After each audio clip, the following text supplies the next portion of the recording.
Hola a todos.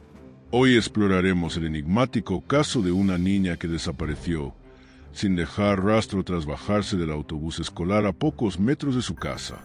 La investigación policial reveló inquietantes pistas y estuvo llena de giros inesperados. Durante años, el misterio permaneció sin resolver hasta que los detectives lograron desentrañar la verdad sobre su destino. Annie Huseman vino al mundo el 18 de febrero de 1984 en St. Louis, Missouri. Su padre biológico se marchó antes de su nacimiento, por lo que ella nunca tuvo la oportunidad de conocerlo. Cuando Annie tenía apenas un año, su madre contrajo matrimonio con un hombre llamado Ronald, con quien tuvo un hijo. Annie y su hermanito tenían una buena relación, y ella lo quería profundamente. Siempre fue una niña alegre y extrovertida, con un gran deseo de hacer amigos. La familia residía en una apacible zona suburbana de St. Louis. En 1993, Annie, de 9 años, cursaba el cuarto grado en una escuela primaria situada a poco más de una milla de distancia. Para ir y venir, tomaba el autobús desde una parada cercana, lo que sus padres consideraban seguro, dado que estaba a solo unos pasos de su hogar. Normalmente, iba acompañada de otros niños del vecindario. Al regresar, varios adultos los observaban desde sus ventanas para asegurarse de que llegaran bien. Con el tiempo, esto se convirtió en una costumbre comunitaria para proteger a los pequeños.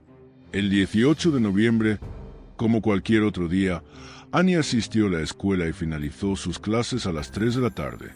Annie bajó del autobús escolar junto con otros niños del vecindario y comenzaron a caminar hacia sus casas. Sin embargo, a medida que avanzaban, los demás niños se iban quedando en sus hogares y Annie terminó sola a mitad de trayecto. Aunque solo le tomaba unos minutos llegar, el tiempo pasó y no apareció. 30 minutos después, sus padres empezaron a inquietarse. Aunque era común que Annie se entretuviera conversando con sus amigos, nunca había tardado tanto. Preocupados, su madre y su padrastro salieron a buscarla, recorriendo el camino que hacía desde la parada del autobús hasta su casa. Al preguntar a los otros niños, confirmaron que Annie se había bajado del autobús y se había dirigido hacia su hogar. También intentaron obtener información de los vecinos que solían vigilar a los niños desde sus ventanas, pero ese día estaban ocupados y no vieron nada fuera de lo común. La familia y algunos amigos iniciaron una intensa búsqueda, recorriendo cada rincón entre la parada del autobús y su hogar. Con el paso de las horas y la llegada de la noche, decidieron contactar a la policía. Los oficiales no tardaron en unirse al operativo. Debido a las bajas temperaturas, resultaba poco probable que Annie se hubiese alejado por su cuenta, lo que llevó a las autoridades a temer lo peor. Además, un evento reciente avivó aún más la alarma. Solo 10 días antes, en una zona cercana, un desconocido intentó raptar a una niña de 11 años. La interceptó cuando bajaba del autobús y trató de arrastrarla hacia unos arbustos, pero la niña logró escapar. Como el agresor seguía libre, la policía consideró que podía estar involucrado en la desaparición de Annie. Para reforzar la búsqueda, los agentes trajeron perros rastreadores que detectaron el olor de Angie cerca de la parada del autobús. Sin embargo, perdieron el rastro a mitad del camino, lo que sugería que alguien pudo haberla subido a un vehículo, reforzando la hipótesis de un secuestro. Además, las autoridades desplegaron helicópteros equipados con sensores térmicos y exploraron las orillas de un pequeño arroyo cercano, pero no encontraron ni señales de la niña ni de sus pertenencias. Lamentablemente, el primer día de búsqueda concluyó sin resultados. Con el amanecer, la policía decidió acudir a los medios de comunicación, lo que hizo que la noticia de la desaparición de Annie se esparciera rápidamente por toda la ciudad. En solo 24 horas, el departamento de policía recibió más de 300 llamadas con posibles pistas. Para atender esta avalancha de información, se sumaron más de 20 agentes adicionales a la investigación. Los investigadores también lograron localizar al padre biológico de la niña y descubrieron algo inquietante. Aunque nunca había mantenido contacto con su hija, La madre de Annie aseguró que él había pasado varias veces frente a su casa, observándola mientras jugaba afuera. Los detectives consideraron esto sospechoso, pero el hombre tenía una coartada inquebrantable. Al tercer día de la desaparición, el FBI tomó parte en la investigación y la policía reforzó aún más su equipo de búsqueda. Todos sabían que la situación era grave. Annie no podría haber resistido tanto tiempo en las calles con el clima gélido de la temporada. En determinado momento, una pista llamó la atención de los investigadores. Un testigo reportó haber visto a un hombre desconocido conduciendo lentamente un sedán azul por el vecindario de Annie. La descripción de este sujeto coincidía con la del individuo que, apenas 10 días antes de la desaparición de la niña, había intentado raptar a otra menor. Ante esto, la policía elaboró un retrato hablado del sospechoso, lo difundió a través de los medios de comunicación y distribuyó miles de volantes con su imagen. A pesar de ello, la identidad del hombre seguía sin esclarecerse. El impacto mediático del caso atrajo incluso a videntes y autoproclamados psíquicos, quienes comenzaron a llamar a la casa de la familia asegurando tener visiones sobre el paradero de la niña. Uno de ellos afirmó que Annie estaba viva y proporcionó una ubicación específica, un extenso parque nacional a 40 kilómetros de distancia. A pesar de lo detallado del testimonio, los detectives no tomaron en cuenta estas afirmaciones.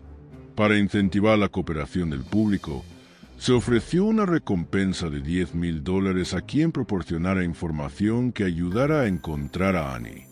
Esto generó un incremento en la cantidad de pistas recibidas por la policía. Sin embargo, en el transcurso de la investigación, los detectives descubrieron un dato inquietante. Unos días antes de desaparecer, Annie había mencionado a su maestra que planeaba irse de excursión con su tío. Lo extraño era que no tenía ningún tío y sus padres no tenían conocimiento de ese supuesto plan. Esto llevó a los investigadores a considerar que la niña podría haber conocido previamente a su captor y que, en su conversación con la maestra, se refiriera a él con ese término. A pesar de esta hipótesis, no encontraron ninguna pista que revelara la identidad de aquel misterioso hombre. El caso parecía estancado, sin avances significativos, hasta que, el 27 de noviembre, 9 días después de la desaparición de Annie, se produjo un giro inesperado. Un cazador llamó a la policía tras encontrar lo que parecía ser un cuerpo humano en medio de un parque nacional. Cuando las autoridades llegaron al sitio, se toparon con una escena escalofriante. El cuerpo de una niña estaba atado a un árbol, completamente desnudo, con la cabeza cubierta de cinta adhesiva, dejando solo la nariz descubierta. Sus manos también estaban esposadas. Cerca del lugar, la policía encontró una bolsa con diversos objetos personales, entre ellos cuadernos con el nombre de la niña, lo que confirmó de inmediato que habían encontrado a Annie. El cadáver fue trasladado al equipo forense, quienes revelaron detalles aún más espeluznantes. Al retirar la cinta de su cabeza, los especialistas descubrieron que tenía una prenda de ropa interior en su boca. Los investigadores determinaron que Annie había fallecido solo unas horas antes de ser descubierta, lo que indicaba que había permanecido cautiva durante 9 días antes de ser trasladada al lugar donde finalmente murió congelada. Además, la autopsia reveló que la niña había sufrido múltiples heridas y había sido víctima de abuso. Los expertos forenses analizaron cada objeto presente en la escena del crimen con extremo detalle y lograron identificar una huella dactilar en la cinta adhesiva con la que habían envuelto su cabeza. Sin embargo, al compararla con la base de datos y con varios sospechosos, no lograron obtener ninguna coincidencia. El hallazgo del cuerpo intensificó aún más la investigación.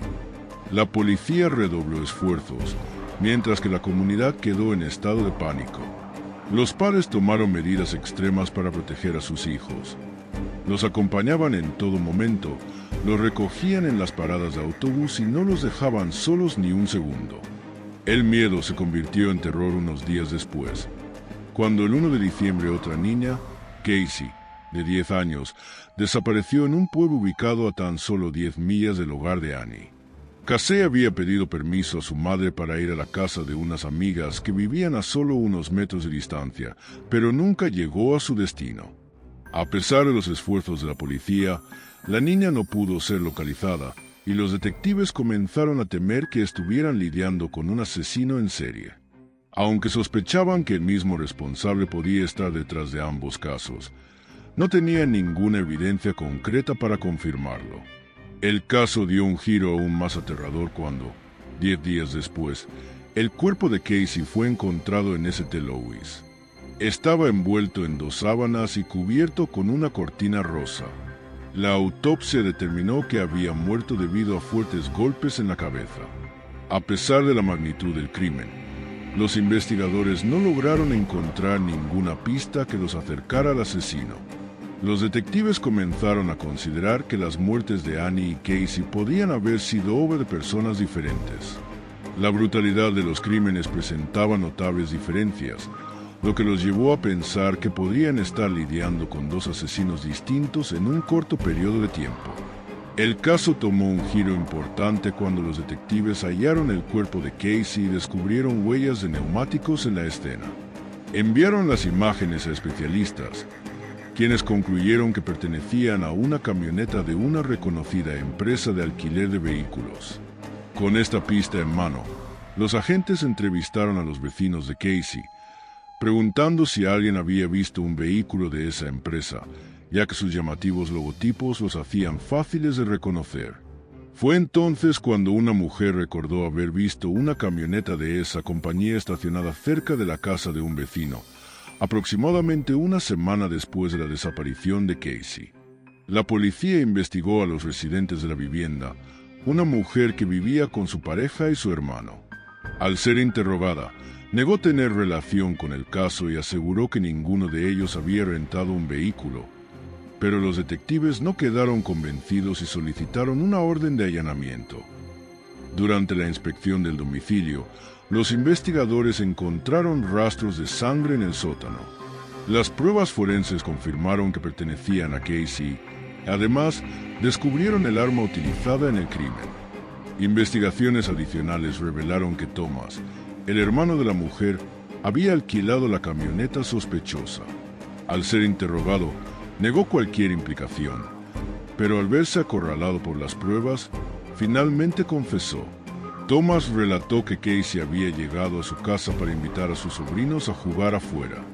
Aprovechando la oportunidad, la invitó a entrar y la condujo al sótano, donde intentó agredirla. Cuando la niña comenzó a gritar, él la golpeó con un objeto contundente y cubrió su cuerpo con sábanas. Después de cometer el crimen, Thomas se fue a trabajar como si nada hubiera pasado. Al regresar, su hermana le informó que había encontrado el cuerpo en el sótano, pero que no quería saber detalles y le exigió que lo eliminara cuanto antes. Sin embargo, debido a que la policía aún estaba realizando intensas búsquedas, Thomas decidió esperar. Durante una semana, el cadáver permaneció oculto en el sótano. Cuando creyó que el peligro había disminuido, alquiló la camioneta, trasladó el cuerpo a St. Louis y lo abandonó en un área remota. Thomas fue condenado a pena de muerte, pero su destino no fue la ejecución, sino la enfermedad que lo llevó a morir tras varios años en prisión. Con el paso de los años, surgió un nuevo obstáculo. La recompensa por información sobre el asesinato de Annie estaba por caducar, lo que hizo temer que el interés del público disminuyera. En el verano de 2002, un nuevo suceso volvió a poner el caso de Annie en el foco público.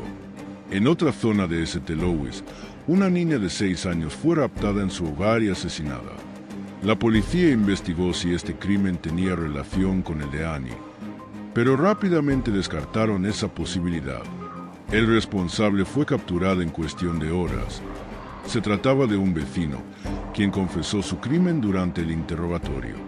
El tiempo siguió pasando sin respuestas hasta que, en 2007, los detectives decidieron revisar nuevamente el caso.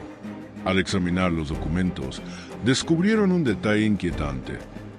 Poco después de hallar el cuerpo de Annie, la policía vio un automóvil estacionado en las cercanías con un hombre llamado Roger Martin en su interior. Al ser cuestionado, Roger afirmó que estaba en el área por motivos de caza. No obstante, tras revisar brevemente su vehículo, los agentes no encontraron ningún equipo de caza que respaldara su versión.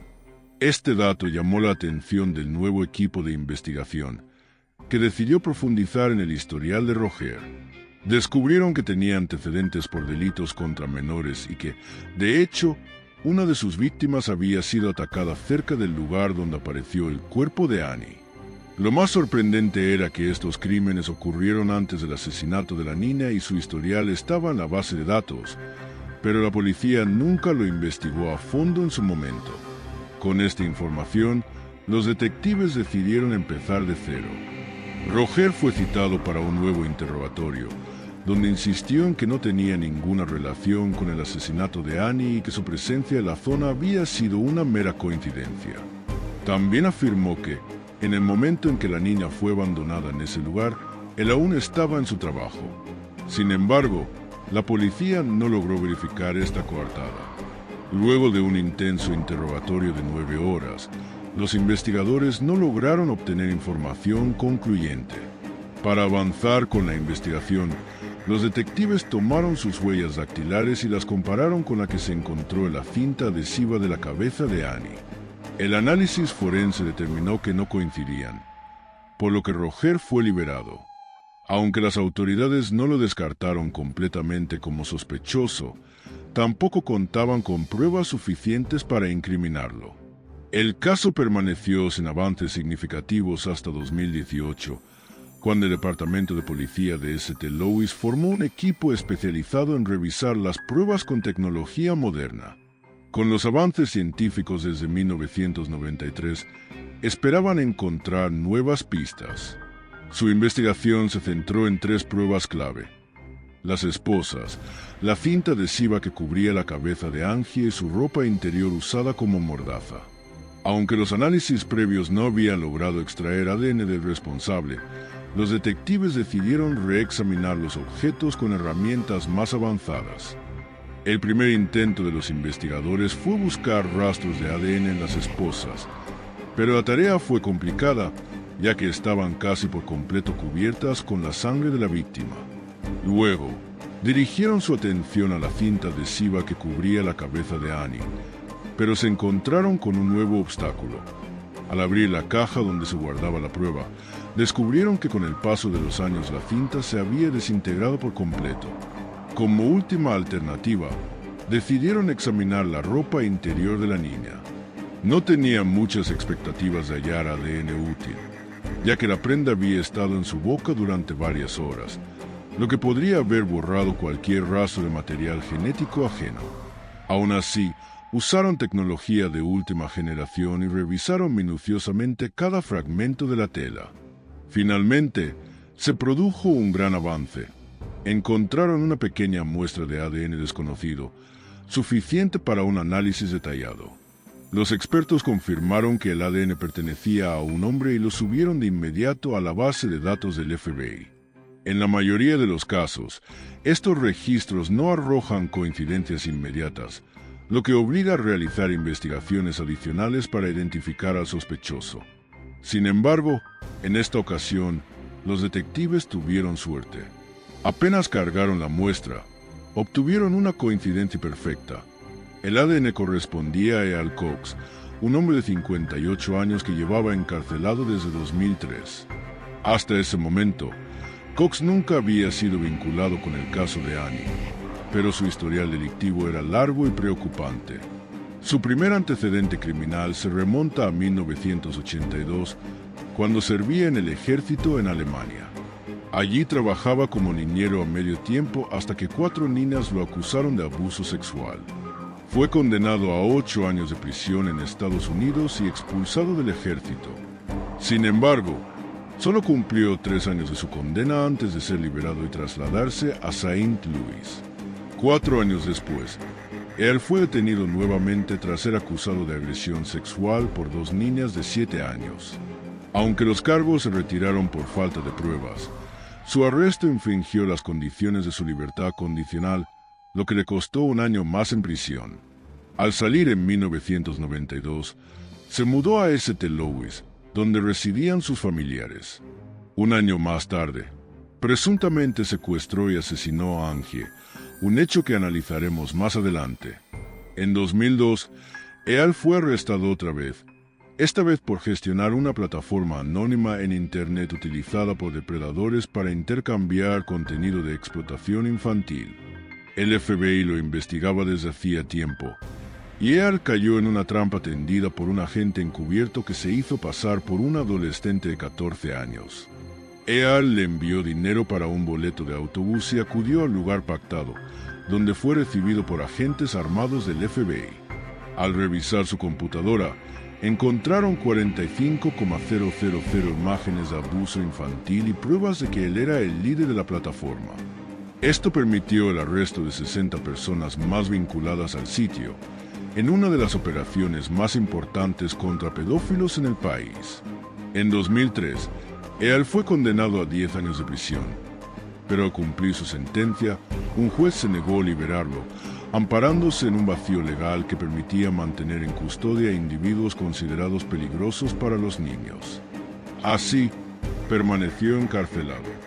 En 2019, su ADN coincidió con una muestra del caso de Angie Houseman. Los detectives lo visitaron en prisión, pero Eal negó cualquier implicación y solicitó un abogado. Aunque las autoridades sabían que las pruebas en su contra eran contundentes, optaron por una estrategia diferente: ofrecerle un trato. A través de su abogado, le informaron que buscarían la pena de muerte por el asesinato de Annie, pero que si confesaba, la fiscalía la cambiaría por cadena perpetua. Consciente de su probable derrota en el juicio, Eal aceptó. Durante su declaración, relató que el 18 de noviembre de 1993, su automóvil se averió cerca de donde vivían su madre y su hermana. Mientras intentaba repararlo, un autobús escolar dejó a varios niños, entre ellos Angie, quien se acercó a él. Según Eal, conversaron brevemente y notó que ella parecía estar muy fría. Aunque algunos detalles de su relato resultaron poco creíbles, lo esencial para los investigadores fue su confesión del crimen. Según Eal, le ofreció a Annie un viaje en su automóvil y ella aceptó. La llevó a Burger King, le dio de comer y luego la trasladó a su casa, donde la sometió a abusos sexuales durante varios días. Después de un tiempo, decidió deshacerse de ella, llevándola al lugar donde su cuerpo sería descubierto posteriormente y la ató a un árbol. Según su relato, Annie aún estaba con vida en ese momento. Sin embargo, los investigadores desconfiaban de varias partes de su historia. Era poco probable que Annie hubiera aceptado acompañar a un desconocido, especialmente cuando estaba tan cerca de su casa. También cuestionaron la supuesta avería del auto. Eal afirmó que el vehículo se detuvo, pero que, al acercarse a Annie, milagrosamente volvió a funcionar. Lo más probable es que Eal la haya visto decidiera secuestrarla en ese instante, utilizando engaños o incluso amenazas para convencerla de subir al auto. Esta versión parecía mucho más creíble que la de Eal. A pesar de las dudas, los detectives obtuvieron lo que buscaban: su confesión del asesinato. En agosto de 2020, Eal fue sentenciado a cadena perpetua sin posibilidad de libertad condicional. Lamentablemente, la madre de Annie no vivió para ver justicia, ya que falleció de cáncer en 2016. Su esposo, Ronald, declaró que Eal debería haber sido juzgado por 2 asesinatos, ya que lo culpaba por la muerte de su esposa, quien, tras perder a su hija, perdió las ganas de vivir. La historia de Eal no terminó con esta sentencia. Las autoridades decidieron reabrir el caso de abuso sexual de 2 niñas de 7 años, por el cual Eal no había enfrentado consecuencias significativas, ya que solo cumplió 1 año por violación de su libertad condicional. La policía localizó a una de las víctimas, ahora adulta, y le pidió que testificara contra Eal. Aunque ya estaba condenado a pasar el resto de su vida en prisión, Eal admitió su culpabilidad y recibió una sentencia adicional de 10 años. Durante el juicio, la víctima declaró que, a pesar de los horribles crímenes de Eal, ella seguiría adelante con una vida feliz y plena, mientras que él se desvanecería en prisión, donde pertenecía. Bien, Chicos, ¿qué opinan de esta historia? Déjenlo en los comentarios. No olviden darle me gusta y suscribirse. Gracias por ver.